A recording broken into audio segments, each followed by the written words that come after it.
Sr. Presidente da Assembleia da República, senhores deputados, em 2011, o último governo socialista levou o país a uma situação de pré-bancarrota, sem capacidade para assegurar o pagamento de salários e pensões.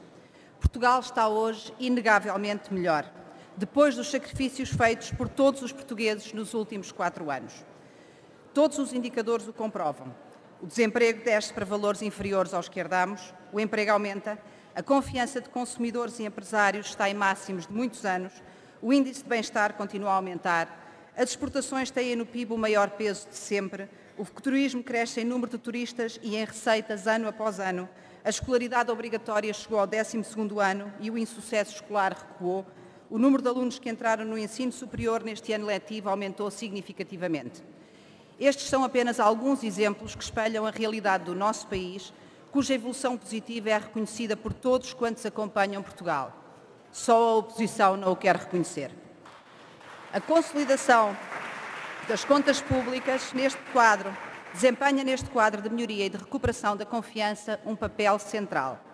Sem contas públicas controladas, sem uma trajetória consistente e credível de diminuição da dívida pública e de redução do déficit, a confiança e a credibilidade perdem-se, a economia ressente-se e com ela as finanças públicas, o investimento cai, o desemprego aumenta e voltamos ao ponto de partida e aos inevitáveis sacrifícios. Nos últimos 4 anos, a atenção dos portugueses esteve como nunca focada na evolução do déficit e da dívida pública, nas variações das taxas de juro, nas avaliações das agências de rating internacionais. Isto aconteceu porque os portugueses tomaram dolorosamente consciência dos efeitos nas suas vidas destas variáveis a que antes davam tão pouca atenção. À atenção da comunicação social e dos cidadãos, ao escrutínio crescente dos nossos credores, sejam eles os parceiros europeus, o FMI ou os mercados, o governo PSD-CDS respondeu com um caminho determinado de controle das contas públicas e de total transparência quanto à evolução de despesas e receitas. As sucessivas reclassificações de empresas públicas, integrando-as no perímetro das administrações públicas, responsáveis pela maior parte do aumento da dívida pública, acabaram, em definitivo, com práticas passadas de desorçamentação que tantos efeitos negativos tiveram. O valor registado da dívida é hoje mais alto, mas é representativo das reais obrigações do Estado e já não apenas da parte que se queria dar a conhecer. Qualquer governo tem hoje a possibilidade de iniciar o seu mandato com o conhecimento pleno da realidade orçamental, sem receios de surpresas que o impeçam de alcançar os resultados prometidos, mas, sobretudo, sem desculpas para os seus próprios fracassos. Só a oposição não o quer reconhecer. Os dados da execução orçamental estão disponíveis diretamente para a Unidade Técnica de Apoio Orçamental, que funciona aqui mesmo no Parlamento. O Conselho de Finanças Públicas, criado por exigência de Pedro Passos Coelho enquanto ainda líder da oposição, avalia também de forma independente a evolução das contas públicas e as perspectivas que servem de base aos compromissos futuros. A Comissão Europeia, o FMI e o BCE, tal como o Mecanismo Europeu de Estabilidade, seguem atentamente a evolução das contas nacionais a cada 6 meses, com missões de monitorização pós-programa em Portugal e em permanência no contexto do semestre europeu, para assegurar a nossa capacidade de pagar a dívida contraída, a nossa capacidade de cumprir os compromissos do Tratado Orçamental, mas também e, sobretudo, para detectar e corrigir atempadamente os desvios da trajetória de consolidação e crescimento que evitará a repetição das ameaças de bancarrota. Todos acreditam já ser alcançável a saída de Portugal do procedimento de déficits excessivos este ano, com um déficit não superior a 3%. Só a oposição não o quer reconhecer. A necessidade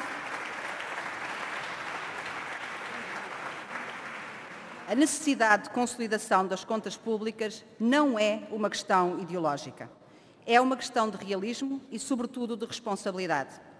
O rigor na gestão dos dinheiros públicos é exigido pelo respeito pelo esforço dos contribuintes e pelo interesse nacional, muito mais do que pelos compromissos internacionais. É verdade que o Tratado Orçamental impõe metas e comportamentos exigentes, mas não é menos verdade que mereceu a adesão voluntária e convicta de uma esmagadora maioria dos deputados eleitos aqui mesmo, neste Parlamento. E foi assim porque todos reconheceram que é no interesse dos portugueses de hoje e de amanhã que os esforços são feitos.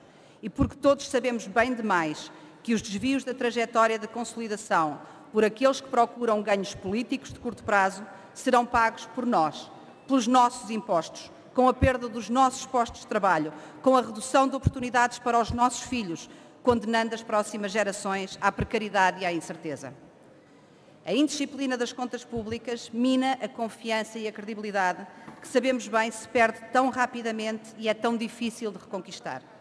Sem confiança, sem estabilidade política, as empresas não investem, sem previsibilidade fiscal, os investidores internacionais optam por outros destinos para criar riqueza e emprego.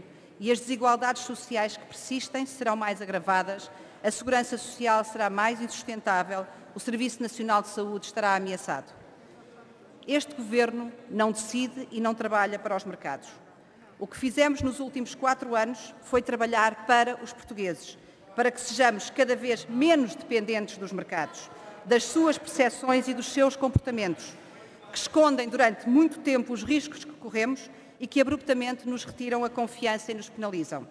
Mas a importância dos mercados não se diminui com retórica, acusando-os de serem apenas uma agremiação de especuladores mal-intencionados. Os mercados representam as poupanças de outros cidadãos e empresas, de outros países, que procuram oportunidades de investimento. Os mercados são a fonte de financiamento que nos permite reduzir gradualmente o déficit, evitando os custos brutais, inimagináveis para os portugueses, de um forçado equilíbrio orçamental imediato.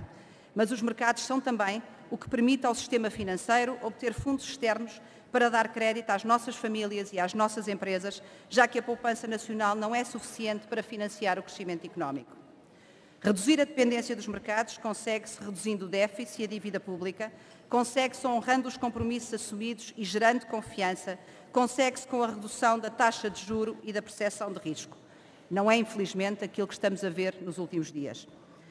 A redução das taxas de juro liberta recursos para as funções do Estado Social, para a proteção dos mais desfavorecidos, para a educação e a saúde, para o investimento produtivo. Sempre que a confiança se quebra, sempre que os investidores receiam que não tenhamos vontade ou capacidade de pagar a dívida, deixam de estar disponíveis para nos ceder os seus fundos e a ameaça de bancarrota volta a ser real. Que ninguém duvide, se Portugal se voltasse a ver forçado a recorrer a um programa de assistência, um quarto resgate, não um segundo, um quarto resgate em menos de 40 anos, os sacrifícios por que todos teríamos de passar seriam bem mais duros do que aqueles que ficaram para trás. E não é preciso sequer imaginar o que aconteceria, basta ver o que tristemente tem sido a história recente de um dos nossos parceiros do euro, a Grécia, e o custo que o pretenso fim da austeridade e a revolta contra as regras da Europa tem e terá para os gregos de hoje e de amanhã. O que ganharam com essa experiência? Mais recessão, mais pobreza, mais desemprego e aumento da dependência das instituições europeias e do FMI, os únicos ainda dispostos a conceder o crédito de que o país necessita para evitar a miséria absoluta do seu povo. O programa de governo que ontem apresentámos neste Parlamento, coloca, como sempre fizemos, acima de tudo, o superior interesse nacional. Continua o caminho já iniciado de recuperação dos rendimentos e de redução da carga fiscal sobre trabalhadores e empresas.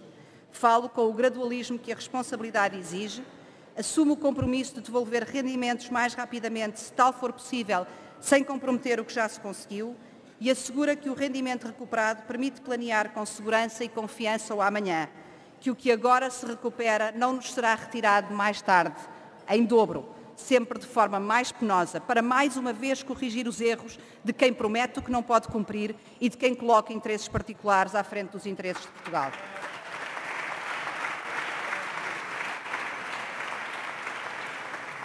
O programa de governo que apresentamos define um caminho de consolidação do que já foi alcançado. Coloca prioridade máxima no combate às desigualdades sociais que as crises sempre agravam. Sustenta a mudança de paradigma alcançada na última legislatura de uma economia mais aberta e competitiva, mais capaz de enfrentar um mundo globalizado. Contém medidas para o combate aos desafios de médio e longo prazo, como a demografia e a sustentabilidade da segurança social, a saúde, a educação e a formação, a competitividade da economia e a sustentabilidade do modelo social europeu em que nos revemos. Contém as medidas que, ao longo da legislatura, nos colocam com segurança nesse caminho. enquadra Portugal na Europa e no mundo, potenciando o nosso papel e as nossas oportunidades na dinâmica global. O programa de governo assegura estabilidade, responsabilidade e compromisso perante os nossos parceiros europeus, perante as instituições de que Portugal faz parte, perante aqueles cujos valores partilhamos e que também nos cabe defender. Mas, mais do que tudo, assegura estabilidade, responsabilidade e compromisso perante os portugueses que hoje trabalham ou que já não estão na vida ativa e perante os portugueses de amanhã, que exigem de nós que entreguemos o país em melhores condições do que o recebemos. A democracia em que justamente nos orgulhamos de viver defende as diferenças de opinião, as diferenças de visão sobre o modelo de sociedade que devemos ter, as diferenças de visão sobre a economia que queremos, mas defende, acima de tudo, o respeito pelo voto soberano dos portugueses. Saibamos todos honrar a responsabilidade que nos foi confiada. Muito obrigada.